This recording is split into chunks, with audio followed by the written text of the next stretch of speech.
Ave Maria, welcome back to No Apologies. As we continue to take a look at some Eucharistic miracles showing the true presence of our Lord in the Blessed Sacrament. Today we're going to look at the miracle of Lanciano, Italy, which many consider to be the greatest Eucharistic miracle ever. And this miracle took place in the year 750 in the Church of St. Francis of Assisi in Lanciano, Italy, where, just similar to our miracle of Bolsena, there was a priest who came to celebrate Mass who was having doubts about our Lord's presence in the Blessed Sacrament. But unlike Bolsena, when this priest reached the words of consecration during the Mass, the host didn't begin just to seep blood, but actually turned into a piece of flesh, and the blood and the wine turned into actual blood. Everyone who was in attendance at the Mass witnessed the miracle, and today the flesh is still intact, and the blood has coagulated into 5 separate globules of varying shapes and sizes. Well, both are on display for the public adoration of the faithful. And in the year 1970, the Archbishop of Lanciano and the Provincial Superior of the Conventual Franciscans, who are in charge of the shrine, requested Dr. Edward Linoli to conduct a scientific study of the 2 relics. And the doctor published his results, and here are some of his scientific conclusions.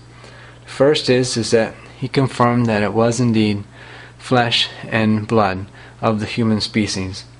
And second, he concluded that the flesh is actually a dissected section of a human heart. And he identified the myocardium, the endocardium, the vagus nerve, and also the left ventricle of the heart for the large thickness of the mitochondria.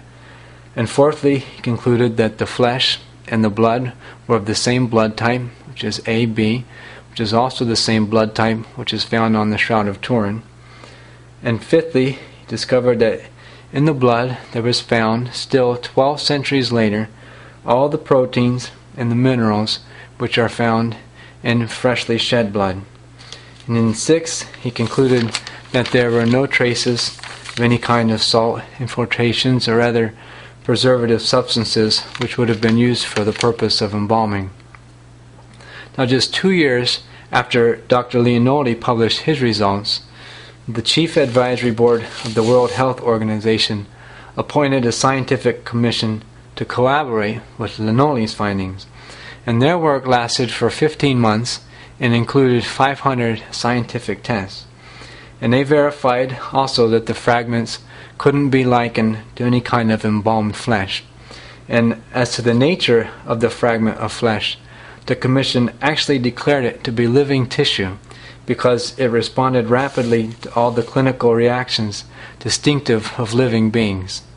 So in the end, it was published in December of 1976, and we quote, that science, aware of its limits, has come to a halt, face to face with the impossibility of giving an explanation.